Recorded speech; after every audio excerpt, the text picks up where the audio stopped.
So, hello my dear student, how are you? Welcome to your beautiful channel Civis Physics Tutorial, the place where you learn the jackass things in the physics. So बेटा chapter number 5 law of motion, कल हम लोगों ने discussion किया था बेटा Newton's second law of motion और types of force हम लोगों ने देखे थे।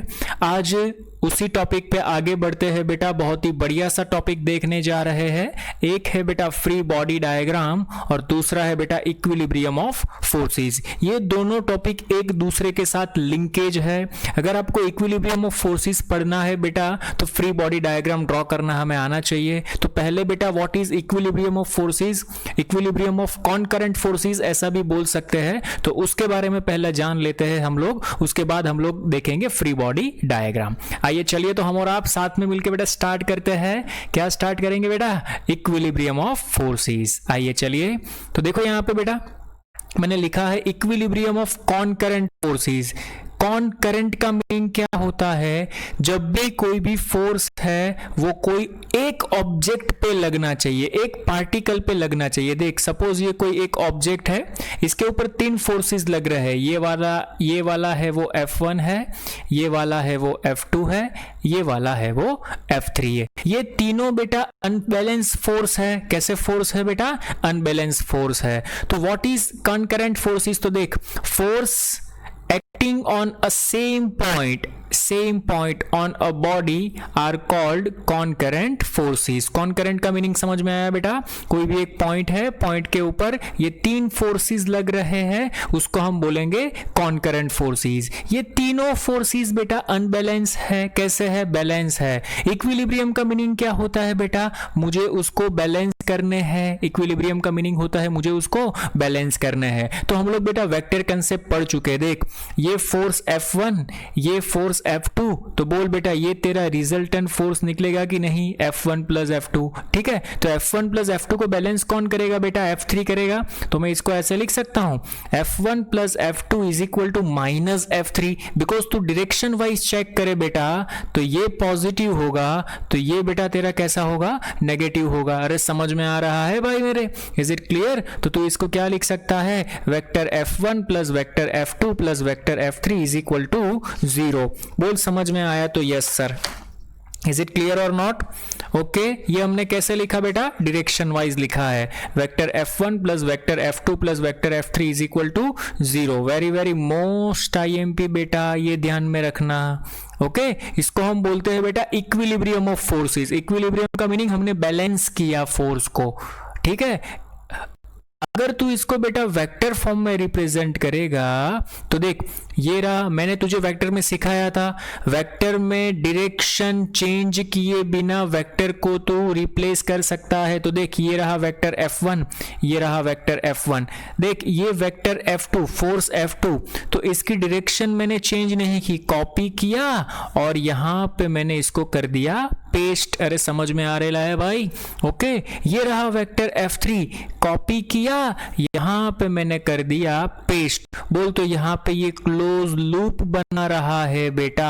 तो मैंने तुझे वेक्टर में बताया था अगर ऐसे क्लोज लूप बनती है बेटा तो इसका नेट एडिशन क्या होता है? 0 होता है। Is it clear? तो इसी को हम बोलते हैं बेटा कौन सी सिचुएशन? Equilibrium situation. बोल समझ में आया तो yes sir. Is it clear और नॉट? 100% श्योर? ओके, कभी भी बेटा कितना भी बड़ा ऑब्जेक्ट तुम्हें क्यों न दिया हो, हमें उसको किस में कन्वर्ट करने का बेटा? पॉइंट मास में कन्वर्ट कर दो। किस में कन्वर्ट कर दो बेटा? Point mass. छोटा सा मास ले लो, उस मास पे कितना फोर्स लग रहा है वो फाइंड कर लो। Is it clear? बहुत ही बढ़िया सी ट्रिक है, बहुत ही अच्छी सी ट्रिक है। आई होप तुझे अच्छे से समझ में आया होगा। Is it clear? This is the equilibrium of कॉनकरेंट forces. इसको हम क्या बोलते हैं बेटा? Equilibrium of कॉनकरेंट forces. बोल इज इट क्लियर? डन। आगे बढ़े क्या? देख एक और अच्छा सा थियरम है जिसको हम बोलते हैं लामीज थियरम। क्या बोलते हैं बेटा? Lami's theorem. Very very most IMP। इसमें भी मैंने ऐसा माना, देख ये कोई एक पार्टिकल है, इसके ऊपर तीन फोर्स ये इक्विलिब्रियम सिचुएशन में तीनों फोर्स अच्छे से लग रहे हैं और बैलेंस, ये जो पॉइंट है वो बैलेंस सिचुएशन में है। ये रहा F1, ये रहा F2, ये रहा F3। और मैंने माना बेटा F1 और F2 के बीच बीच का एंगल गामा है, F2 और F3 के बीच का एंगल अल्फा है और F3 और F1 के बीच का एंगल बीटा है। तुम ऐसा भी बोल सकते हो कि जो फोर्स F1 लग रहा है उसके सामने वाला एंगल अल्फा है, जो F2 लग रहा है उसके सामने वाला एंगल बीटा है, जो F3 लग रहा है उसके सामने वाला एंगल गामा है। इज इट क्लियर और नॉट? तो देख मैंने इसको बेटा फिर से वही वेक्टर कंसेप्ट, वेक्टर को आप कॉपी पेस्ट कर सकते हो। तो देख ये रहा F1 तो ये रहा वेक्टर F1, सिमिलरली ये रहा F2 तो पहले वेक्टर के हेड के साथ तो ये रहा हेड, दूसरे वेक्टर की टेल को ज्वाइन करो तो देख ये वेक्टर और ये वेक्टर बोथ आर पैरेलल है तो ये बन गया F2। सिमिलरली बेटा ये तीसरा वेक्टर तो ये रहा तुम्हारा F3 तो डायरेक्शन चेंज नहीं किया और F3 मैंने यहाँ पे डाल दिया। इज इट क्लियर और नॉट? एक चीज सोच मेरे भाई, सोच तू मेरे भाई, देख यहाँ पे ये जो अल्फा गामा एंगल बन रहा है वो ये एक्सिस के साथ बन रहा है। तो देख ये रही ये तेरी एक्सिस आगे चल रही है कि नहीं? तो सीधी बात है ये गामा तो ये भी तेरा क्या होगा बेटा? गामा होगा। बोल टोटल एंगल पाई, कोई भी स्ट्रेट लाइन होती है बेटा तो ये टोटल एंगल कितना बनता है? 180 डिग्री या तो पाई रेडियन बनता है। तो बोल टोटल पाई इतना गामा तो रिमेनिंग पाई माइनस गामा होगा कि नहीं? अरे समझ में आया तो बोल मेरे भाई yes sir. Is it clear और नॉट? देख सेम थिंग ये जो लाइन है वो अल्फा एंगल बना रही है तो सेम थिंग देख ये जो लाइन है वो अल्फा एंगल बना रही है, लेकिन टोटल पाई तो रिमेनिंग क्या हुआ बेटा? Pi minus alpha. सिमिलरली यहाँ पे क्या होगा बेटा? Pi minus beta. Is it clear? तो समझना वेरी वेरी मोस्ट IMP बेटा, इन ए ट्राइंगल ABC अगर क्लोज लूप बनती है उसका अंदर का angle pi minus alpha, pi minus beta, pi minus gamma है। तो बाय यूजिंग साइन लॉ बेटा हमारे पास ट्राइंगल के लिए एक साइन लॉ है। क्या बोलता है साइन लॉ? जो भी वेक्टर है उसका अपोजिट का साइन एंगल लो। तो F1 upon sine pi minus alpha, देख लिखा मैंने F1 upon sine pi minus alpha. Similarly F2 upon sine pi minus beta, F2 upon sine pi minus beta. Similarly F3 कहाँ गया बेटा? ये रहा F3 upon sine pi minus gamma, F3 upon sine pi minus gamma. बोल हम लोग पढ़ चुके हैं अगर तुझे याद है तो sine pi minus theta sine theta होता है कि नहीं? तो similarly pi minus alpha sine alpha, pi minus beta sine beta, pi minus gamma sign gamma. बहुत ही बढ़िया सुपर्ब 5 स्टार फॉर्मूला मिल गया। अगर इस टाइप का तेरा फोर्स का बेटा कॉन्फ़िगरेशन है तो यहाँ पे भी ये लॉ प्रूव होता है। देख F1 ये फोर्स F1 उसके सामने वाला साइन एंगल कौन है? अल्फा। तो देख F1 अपॉन साइन अल्फा। अरे अल्फा इज इक्वल टू कुछ भी दिया होता है पूरा एंगल 360 का बनता है। ठीक है ये 150 दिया है, ये 120 दिया है तो रिमेनिंग एंगल तू फाइंड कर सकता है कि नहीं? ओके तो F1 upon sine alpha, F2 upon sine beta, F3 upon sine gamma. Very very most IMP बेटा ये चीज ध्यान में रखना जब भी हम इक्विलिब्रियम के कंसेप्ट के एग्जाम्पल सॉल्व करेंगे, दो या तीन फोर्सेस होंगे तो हम लोग बेटा लामीज थियरम का यूज कर सकते हैं। Very very most IMP। Is it clear और नॉट? समझ में आया तो बोल यस सर मेरे भाई। Is it clear?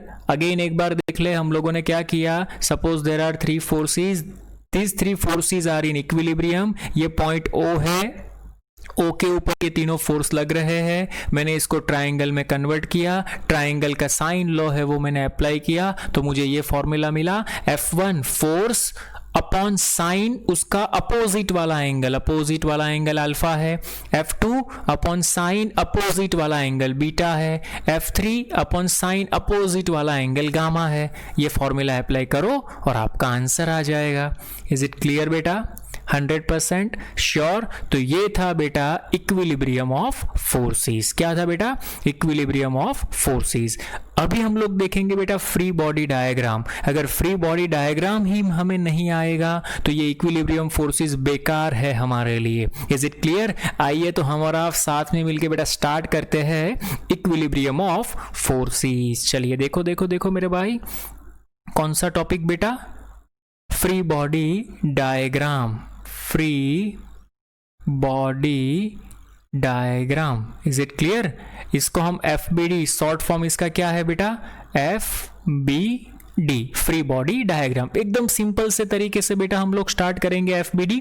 चल देख यहाँ पे, तो पहले ब्लॉक का कंसेप्ट अगर हम देखें बेटा, तो ब्लॉक के कंसेप्ट में क्या आता है? सपोज एक सरफेस है बेटा, ये रही हमारी सरफेस, ये स्मूथ सरफेस की बात कर रहे हैं हम लोग, ठीक है। ये एक ब्लॉक है, ठीक है। ब्लॉक का मास दिया हुआ है m, आपको पूछा है इसका FBD ड्रॉ करो, ठीक है। तो मैंने कल लेक्चर में आपको कितने टाइप के फोर्स सिखाए थे बेटा? तो एक फोर्स था हमारा, एक तो वेट था, अगर आपको याद है तो मैकेनिक्स में कितने फोर्स आते हैं, तो एक आता है वेट। दूसरा बेटा हमने सीखा था नॉर्मल। क्या सीखा था बेटा? नॉर्मल। और दूसरा उसका नाम हमने बोला था रिएक्शन। क्या बोला था बेटा? रिएक्शन। अभी फ्रिक्शन नहीं है तो फ्रिक्शन को एलिमिनेट करो। इज इट क्लियर और नॉट? तो बेटा इसका अगर तू फ्री बॉडी डायग्राम ड्रॉ करने जाएगा तो तू देख सकता है, सीधी सी बात है, वेट, तो इसका वेट कहाँ पे होगा बेटा? m/g, नीचे की ओर होगा। ओके। नॉर्मल रिएक्शन मैंने तुझे सिखाया था, ऑलवेज कहाँ पे एक्ट करेगा बेटा? Normal always act perpendicular to the surface, तो ये सरफेस के साथ परपेंडिकुलर टू एक्ट करेगा। अगर तू इसके इक्विलिब्रियम की बात करे तो बेटा इक्विलिब्रियम के लिए तो क्या लिख सकता है? n = m/g। अरे समझ में आया तो बोल मेरे भाई यस सर, जल्दी फटाफट दोस्त। इज इट क्लियर और not? Done? Okay done sir, done done done. चल एक और बेटा डायग्राम हम ड्रॉ करें। देख, अगर एक ऐसे है और यहाँ पे एक ब्लॉक ऐसे रखा हुआ है, देख मेरे भाई ऐसे रखा हुआ है, हाँ ऐसे रखा हुआ है ब्लॉक, ठीक है। और बेटा ये ब्लॉक का वेट तुझे दिया है m। मैंने तुझे क्या बताया था बेटा? ब्लॉक को क्या कंसीडर कर लो? ऑलवेज मास कंसीडर कर लो। तो देख ये रहा पॉइंट मास, इसका वेट कहाँ पे होगा बेटा? इसका वेट होगा नीचे की ओर m/g। दो एक्सिस ड्रॉ कर ले हमारे रेफरेंस के लिए, तो मैंने दो एक्सिस ड्रॉ कर ली, ठीक है। बोल नॉर्मल, तो नॉर्मल, इसका नॉर्मल किस डायरेक्शन में लगेगा? सीधी बात है, जस्ट अ मिनट, हाँ बेटा सीधी बात है, ये डायरेक्शन में लगेगा। तो जो पॉइंट मास है ना बेटा, वहीं से सभी फोर्स निकालो। तो एक नॉर्मल इसका निकलेगा ऐसे, इसको मैंने बोल दिया n1। इज इट क्लियर और नॉट? बोल अगर तू इसकी बात करे तो इसका नॉर्मल कैसे निकलेगा बेटा? इसका नॉर्मल इस डायरेक्शन में, लेकिन कहां से निकालो बेटा? सेंटर, जो भी पॉइंट मास है, तो पॉइंट मास ये रहा, यहां से ये निकालो n2। तो ये बन गया इसका फ्री बॉडी डायग्राम। अरे समझ में आया तो बोल मेरे भाई yes sir. Is it clear और नॉट? 100% श्योर? डन? कोई प्रॉब्लम बेटा? नहीं ना? चल तो इसको बोलते बेटा फ्री बॉडी डायग्राम मींस कौन सा फोर्स कैसे लग रहा है, पॉइंट मास कंसीडर करो और उसको फोर्स को लगाओ। इज इट क्लियर और नॉट? चल आगे बढ़े। देख ये एक और लेते हैं, ब्लॉक ओवर ब्लॉक ले ले क्या? देख मेरे भाई ये यहाँ पे बेटा है ना एक एक्शन रिएक्शन पेयर, वो न्यूटन का थर्ड लॉ पढ़ेंगे, बाद में आपको समझ में आएगा, अभी आपको समझ में नहीं आएगा। एक सोच, ये ब्लॉक ए है, ये ब्लॉक बी है, इसका मास मैं बोल देता हूँ ma, इसका मास में बोल देता हूँ mb। अभी ध्यान से समझना, बोल तू ट्राई कर पहले, बाद में मैं तेरे को बताता हूँ, तू ट्राई कर। चल देख मेरे भाई ये ब्लॉक, इसका अगर तुझे फ्री बॉडी डायग्राम बनाना है मेरे भाई, तो देख ये ब्लॉक, कौन सा ब्लॉक बेटा? Block A. और ये कौन सा ब्लॉक मेरे भाई? Block B. बोल एक चीज तुझे पता है कि इसका वेट नीचे की ओर लगेगा mb/g। बोल समझ में आया? इसका वेट भी नीचे की ओर लगेगा एम ए इंटू जी। अभी एक चीज सुनना मेरे भाई, ओके, ये जो ब्लॉक है ना ब्लॉक बी, वो ब्लॉक ए के ऊपर इसकी नॉर्मल रिएक्शन लगेगी ऊपर। ये चीज समझ में आई? इसकी नॉर्मल रिएक्शन कहां पे लगेगी बेटा? ऊपर N1। अभी ये N1 है बेटा, तो एक N1 इसके नीचे भी लगेगा। अरे समझ में आ रहा है तो बोल यस सर, बिकॉज ये नॉर्मल ऊपर लगा तो एक नॉर्मल नीचे भी लगेगा इसके ऊपर, तब भी तो ये इसकी इफेक्ट को कैंसिल कर पाएगा मेरे भाई। अरे मेरे भाई समझ में आ रहा है तो बोल यस सर। एक ये नॉर्मल इसके ऊपर भी लगाएगा ना ऐसा N2, सॉरी N1, ये N1 और ये N1 एक दूसरे की इफेक्ट को रिड्यूस कर देगा मेरे भाई। इज इट क्लियर और नॉट? अभी ये जो सरफेस है बेटा, ये सरफेस B के ऊपर एक नॉर्मल लगाएगी। वो नॉर्मल कैसी होगी बेटा? वो नॉर्मल अपवर्ड डायरेक्शन में ऐसी होगी, इसको मैंने बोला N2। सोच बेटा, ये है ना एक्चुअल में एक एक्शन रिएक्शन पैर होती है। चल, ये एक्शन रिएक्शन वाला कंसेप्ट हम लोग न्यूटन के थर्ड लॉ पढ़ेंगे, तब मैं तेरे को सिखाऊंगा, अभी छोड़ दे इसको। Is it clear? ब्लॉक और ब्लॉक के कंसेप्ट को। चल अभी एक ले ले, ये C बन गया, ये D। Is it clear? इसमें बेटा हम लोग ले लेते हैं तेरा चल स्ट्रिंग वाला कंसेप्ट, ठीक है, ये तुझे काम आएगा, स्ट्रिंग वाला कंसेप्ट। देख, ये ब्लॉक एक ब्लॉक है, ये दूसरा ब्लॉक है, यहां से मैं लगा रहा हूं फोर्स F, ये दोनों को मैंने रस्सी से, स्ट्रिंग से, मासलेस स्ट्रिंग है, कैसी है बेटा? मास लेस स्ट्रिंग, इसका कोई मास नहीं है ऐसा सोच, से कनेक्ट किया है। ये ब्लॉक A है, ये ब्लॉक B है। तुझे बोला है कि स्ट्रिंग में क्या, तो मैंने तुझे बताया था स्ट्रिंग में कौन सा फोर्स लगता है बेटा? स्ट्रिंग में लगता है टेंशन। तो टेंशन की डायरेक्शन क्या होगी? टेंशन की डायरेक्शन होने के लिए बेटा स्पाइडरमैन बन जा। क्या बन जा बेटा? स्पाइडरमैन। स्पाइडरमैन बन के इसके ऊपर बैठ जा, ए के ऊपर बैठ के ऐसे छोड़ करके ऐसे कर, ठीक है। अगर तू ए के ऊपर बैठ जाएगा तो टेंशन टी इस डायरेक्शन में, अगर तू बी के ऊपर बैठ जाएगा बेटा तो टेंशन टी इस डायरेक्शन में। ये भी एक एक्शन रिएक्शन पेयर है। नॉर्मल सिचुएशन में ये दोनों एक दूसरे की इफेक्ट को रिड्यूस कर देती है। इज इट क्लियर और नॉट? इसको बेटा बोलते हैं फ्री बॉडी डायग्राम। ये चीज ध्यान में रखना, very very most IMP, okay, very very most IMP। इसको क्या बोलते हैं बेटा हम लोग? Free body diagram. ये हमें आना चाहिए, ओके। चल देख, एक और कंसेप्ट ले ले।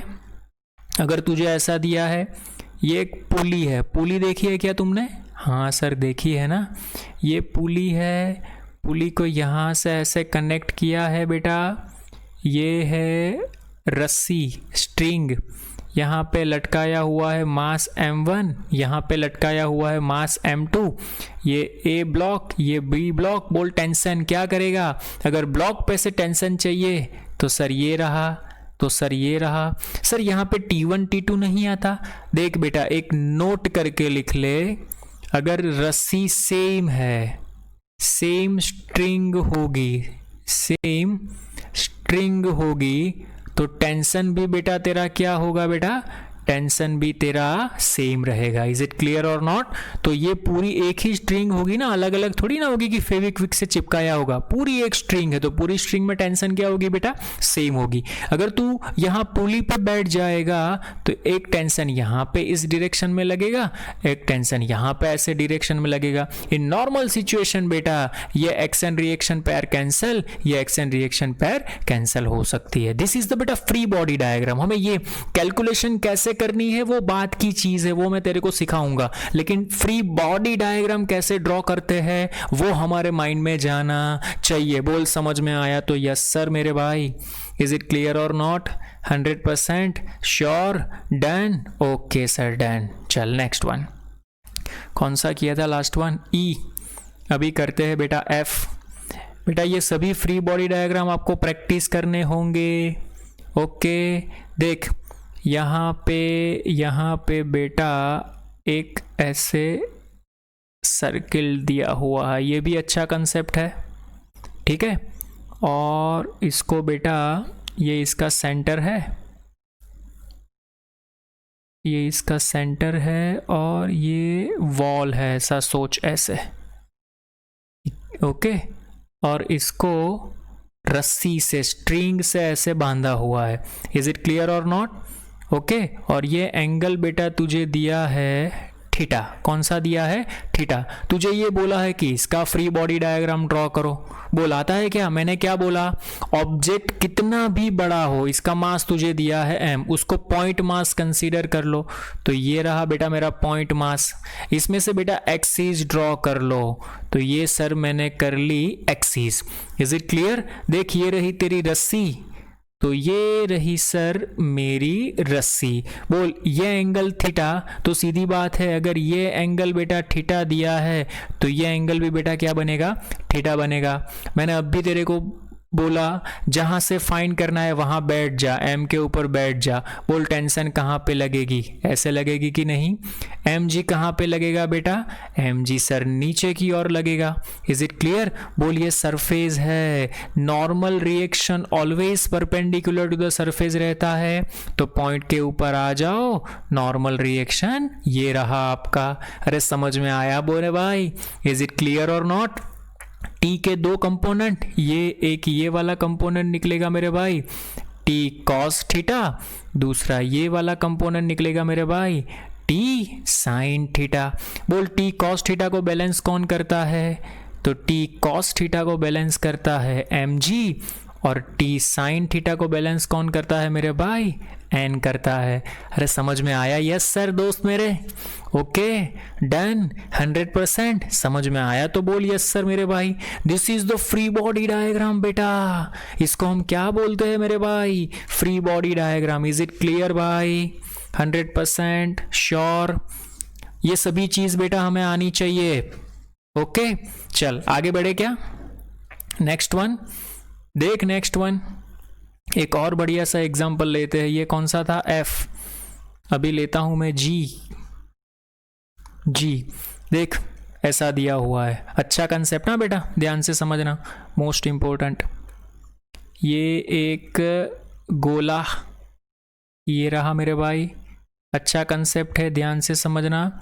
ये इसका सेंटर, ठीक है, और ऐसे ये सरफेस, और ये ऐसे, ये एंगल है बेटा थीटा, और यहाँ पे बेटा इसके ऊपर एक F फोर्स ऐसे लग रहा है, और इसका मास दिया है बेटा m। बोला है find the free body diagram, free body diagram draw करो। अरे आता है क्या? बोला मैंने गोला कितना भी बड़ा हो पॉइंट मास कंसीडर कर लो। सर ये रहा पॉइंट मास, यहां से बेटा एक्सिस ड्रॉ कर लो। हाँ जी सर, एक्सिस ड्रॉ कर लिया। बोल ये F फोर्स इस डायरेक्शन में लग रहा है। हाँ जी सर, तो चलिए ये रहा F फोर्स, हमारा F ये मिल गया। अरे समझ में आया तो बोल मेरे भाई यस सर। ओके देख ये सरफेस है, तो ये सरफेस का नॉर्मल रिएक्शन कहाँ पे होगा बेटा? ऊपर की ओर होगा। तो ये मैंने बोल दिया नॉर्मल रिएक्शन ऊपर की ओर N1। फोर्स कहीं पे भी लगता है, हमें कहाँ पे लाना है उसको बेटा? पॉइंट मास के ऊपर लाना है, दैट्स इट। बोल इसका नॉर्मल रिएक्शन कहाँ पे होगा बेटा? तो ये रहा इसका नॉर्मल रिएक्शन। वेक्टर की डायरेक्शन चेंज किए बिना उसको लगाओ, तो ये रहा उसका नॉर्मल रिएक्शन N2। अरे समझ में आया तो बोल मेरे भाई यस सर। इसका mg तो ऑलवेज नीचे ही एक्ट करेगा, तो ये रहा mg ऑलवेज नीचे। बोल समझ में आया दोस्त? Is it clear? 100% sure? Done. एक और बात मेरी सुन भाई, देख ये फोर्स ऐसे लग रहा है, ये फोर्स ऐसे लग रहा है, ये नॉर्मल। ओके तो तू बेटा यहां से अगर देख सकता है तो ये एंगल थीटा है, तो सीधी सी बात है ये एंगल भी तेरा थीटा होगा। बोल ये एंगल थीटा, तो जियोमेट्री ये बोलती है कि ये एंगल भी तेरा क्या होगा बेटा? थीटा होगा। अरे समझ में आया तो बोल यस सर। तो N2 के बेटा दो कंपोनेंट निकलेंगे, ये कंपोनेंट होगा बेटा N2 साइन थीटा, जिस एक्सिस के साथ बनता है उसको कॉस बोलते हैं। तो N2 इस एक्सिस के साथ थीटा एंगल पे बना रहा है, तो इसी डायरेक्शन में बेटा एक दूसरा कंपोनेंट N2 का निकलेगा N2 कॉस थीटा। अगर तू इक्विलिब्रियम की बात करे बेटा तो F को कौन बैलेंस करेगा? तो F को बैलेंस करेगा बेटा N2 साइन थीटा, और N1 को कौन बैलेंस करेगा बेटा? N1 is equal to mg plus N2 cos theta. बस इस तरह से बेटा इक्वेशन बनाने हमें पहले आने चाहिए, बाकी सब कुछ बाद में, कैलकुलेशन बाद में आएगा। अगर ये कंसेप्ट समझ में तुझे आ रहे हैं तो बोल यस सर मेरे भाई, जल्दी बेटा फास्ट। अगर ये कंसेप्ट तू समझ रहा है तो तेरे लिए बहुत बड़ी बात है। इज इट क्लियर बेटा? It is called free body diagram. इसको हम क्या बोलते हैं बेटा? Free body diagram. Is it clear और नॉट? ओके डन, जल्दी फटाफट से बोल बेटा। ओके चल एक और ले ले, जी एच। देखिए ये सभी कंसेप्ट बेटा हमें आने चाहिए। हाँ ओके सर फाइन। देख ये सरफेस, यहाँ पे एक एम मास का ब्लॉक, हमें मास के ऊपर फोकस करने का, उसके ऊपर बैठ जाओ और डायरेक्शन निकालो, दैट्स इट, और कुछ नहीं। ओके ये एक स्ट्रिंग से इसको ऐसे बांधा हुआ है और ये दूसरी स्ट्रिंग से उसको ऐसे टाई किया हुआ है और ये तीसरी स्ट्रिंग से उसको ऐसे टाई किया हुआ है। अभी देखिए तीनों स्ट्रिंग अलग अलग है, तो इसका टेंशन T1, इसका टेंशन T2, इसका टेंशन T3 ले ले। हमें ये पूछा है find the free body diagram, just draw the free body diagram. तो यहाँ पे ले ले मेरे भाई पॉइंट मास, ये रहा सर पॉइंट मास। पहले एक्सिस ड्रॉ कर ले, एक्सिस ड्रॉ कर ले, पॉइंट ऑब्जेक्ट के ऊपर बैठ जा स्पाइडरमैन बन के, बोल एरो किस डायरेक्शन में? यस सर ये रहा T3। यहाँ पे बैठ जा, एरो किस डायरेक्शन में? इस डायरेक्शन में, ये रहा T1। यहाँ पे बैठ जा, एरो किस डायरेक्शन में? इस डायरेक्शन में, ये रहा सर T2। mg मत भूलना बेटा, mg तो हमारा खुद का है, वो तो नीचे रहेगा ही रहेगा। बोल समझ में आया तेरे को? इज इट क्लियर और नॉट? 100% श्योर? डन। तो दिस इज द बेटा फ्री बॉडी डायग्राम, ये चीज हमें समझ में आनी चाहिए। ABCDEFGH। चल एक लास्ट वन ले लेते हैं, आई। ये तुझे आना चाहिए। देख सेम थिंग, ये एक स्ट्रिंग ऐसे है, ऐसे, ये रही एक स्ट्रिंग, यहाँ पे बेटा एक ब्लॉक रखा हुआ है, मेकिंग एन एंगल 37 डिग्री। ये एक दूसरी स्ट्रिंग मेरे भाई, हमें ये पूछा है, ये दिया हुआ है 5 kg का, इसका टेंशन ले ले T1, इसका टेंशन ले ले T2। Just draw the free body diagram, nothing else. देख क्या करेंगे फ्री बॉडी डायग्राम ड्रॉ करने के लिए? सर ये रहा, इसको मैंने यहाँ से एक्सिस ड्रॉ कर लिया, इसको मैंने यहाँ से एक्सिस ड्रॉ कर लिया, नीचे जाएगा sir mg, mg means 5g। Okay चल यहाँ पे बैठ जा, तो टेंशन T2 इस डायरेक्शन में। ओके सर टेंशन T2 इस डायरेक्शन में। बोल यहाँ पे बैठ जा, तो सर मैं यहाँ पे बैठूंगा तो ये टेंशन T1 इस डायरेक्शन में। बोल ये एंगल 37 तो z बनेगा, तो ये भी तेरा एंगल कितना बनेगा बेटा? 37। T1 के दो कंपोनेंट ये रहे तेरे, T1 cos 37, दूसरा ये रहा T1 sin 37। बस बाकी कैलकुलेशन बाद में। तुझे सिर्फ क्या आना चाहिए बेटा? हमें सिर्फ फ्री बॉडी डायग्राम ड्रॉ करना आना चाहिए, दैट्स इट, और कुछ नहीं। बोल इतना समझ में आया तो बोल यस सर, जल्दी फास्ट बेटा। इतना समझ में आया तो बोल यस सर, इसके बाद हम अच्छे अच्छे एग्जाम्पल सॉल्व करेंगे। बस फ्री बॉडी डायग्राम समझ में आया तो बोल yes sir. Is it clear और नॉट? Okay done. ओके तो नेक्स्ट लेक्चर में बेटा हम अच्छे अच्छे एग्जाम्पल सॉल्व करेंगे। आई होप तुझे ये फ्री बॉडी वाला कंसेप्ट समझ में आया होगा। समझ में आया तो बार बार बेटा प्रैक्टिस करते रहना, ठीक है? चलिए मिलते हैं, थैंक यू।